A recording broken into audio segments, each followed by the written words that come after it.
Donc là aujourd'hui en fait ce qu'on va faire, un paysage de dunes, comme ceci, avec l'horizon au fond. Hein, on a l'horizon au fond. On aura peut-être un voilier dedans ici. Et on aura un petit chemin qui va s'en aller avec quelques œillères. Donc là on va traiter le ciel.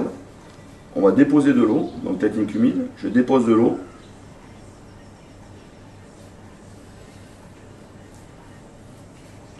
Voilà, je dépose de l'eau sur le support.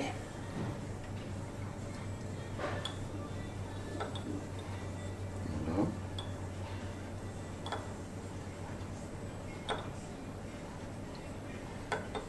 Donc là, vous apercevez que j'incline le regard.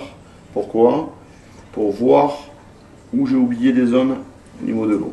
D'accord? Donc là, j'incline mon regard et je m'aperçois que c'est uniforme et c'est pas mal. Donc maintenant, ce que je vais faire, en fait, on s'est dit tout à l'heure qu'il fallait peindre des zones claires vers les zones foncées, des couleurs claires vers les couleurs foncées, et d'éviter les blancs. Donc là, moi, ce que je vais faire, je vais tout faire en même temps.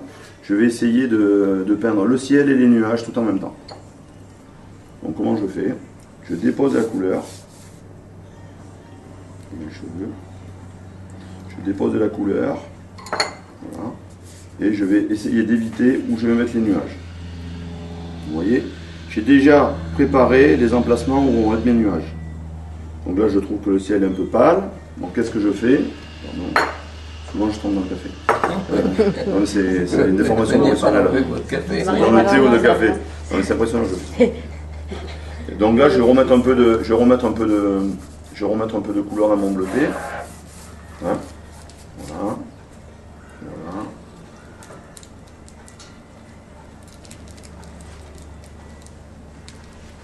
D'accord. Donc là, j'ai déjà préparé mon ciel. J'ai gardé les zones blanches pour les nuages. Maintenant, je vais pouvoir déposer les nuages. C'est-à-dire qu'on s'aperçoit en regardant les ciels que les nuages ils sont foncés en bas.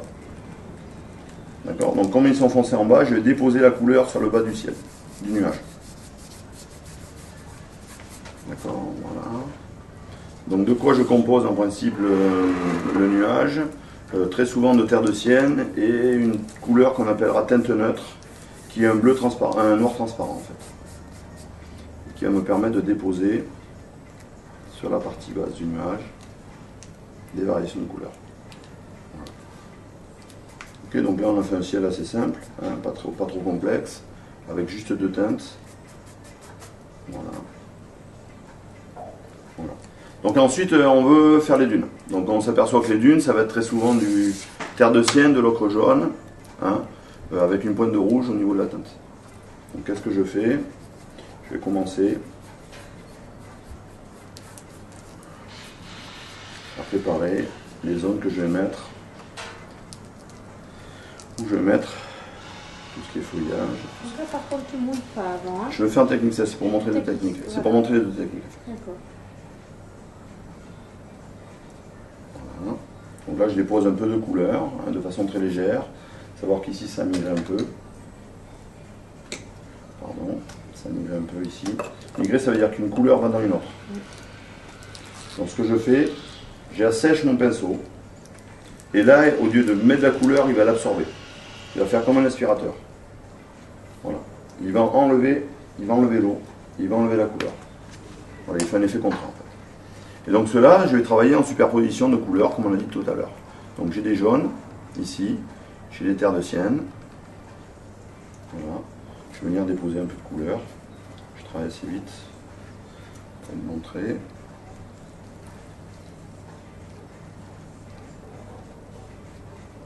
Voilà.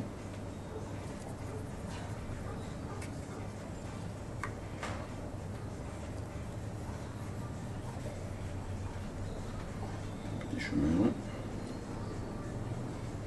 Voilà. Ici, de façon très légère. Ici. Voilà. Donc là, on va être obligé d'attendre un peu. C'est-à-dire, qu'est-ce que je vais devoir faire? Je vais être obligé de laisser sécher pour pas qu'il y ait une fusion entre les deux. Donc toujours sur la ligne d'horizon, ce qu'on disait tout à l'heure. Donc moi, je vais me concentrer pour essayer de faire un trait droit qui ressemblera bien à une ligne d'horizon.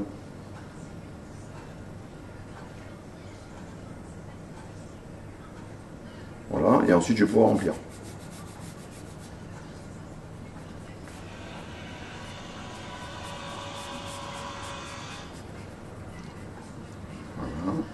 jusqu'au Et là, coin. c'est quoi comme couleur? Ça, c'est un mélange de vert émeraude, de bleu turquoise, hein, et de gris de peigne. Donc là, j'ai le vert émeraude qui est ici, je peux en rajouter, donc ça fait un verre d'eau en fait. Alors, ce qui est difficile pour les gens, en général, c'est donner un nom à une couleur. Oui. Complexe. Donc on connaît bien sûr les 3 couleurs primaires, on connaît les secondaires, mais après on ne connaît plus les tertiaires. Je l'épure, c'est-à-dire que j'enlève l'eau qui est dedans. Je le rince entre les doigts, je la sèche. Voilà. Et là je vais l'utiliser avec une peinture qui va être pratiquement sèche.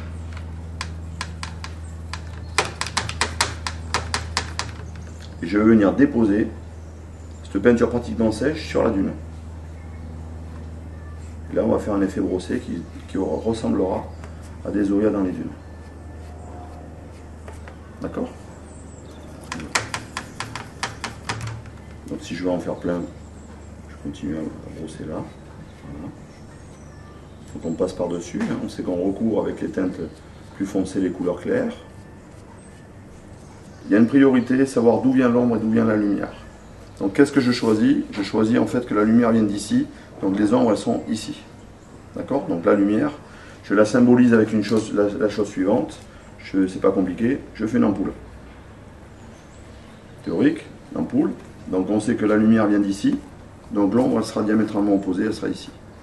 Donc tous mes ombrés, je vais les faire avec un petit pinceau. Ici. Que je vais humidifier à ce niveau-là. Donc je prends de la teinte neutre, qui est un or transparent comme je vous disais tout à l'heure. Qui va être un peu plus soutenu que la teinte des dunes. Et là, je vais déposer des ombrés de ce côté-là. Voilà. Ok. Donc là, c'est une façon simple de faire quelques petits effets techniques. Hein. Je vais faire une petite aquarelle enlevée. Voilà. Ça de ça ici. On va passer à la vitesse supérieure.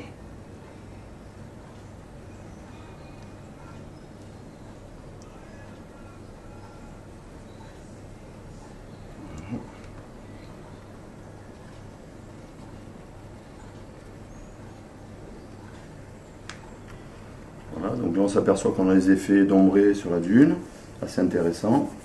Pour pas qu'on ait juste des petits traits qui seraient pas trop recherchés. Donc on va essayer justement de déposer ces choses-là ici. Voilà. Voilà. Voilà. Là, qui passe au lointain.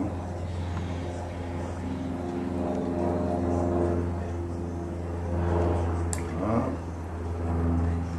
2 ou 3 petits mots. Des caillocs. Vraiment des caillocs. On va voir si ça.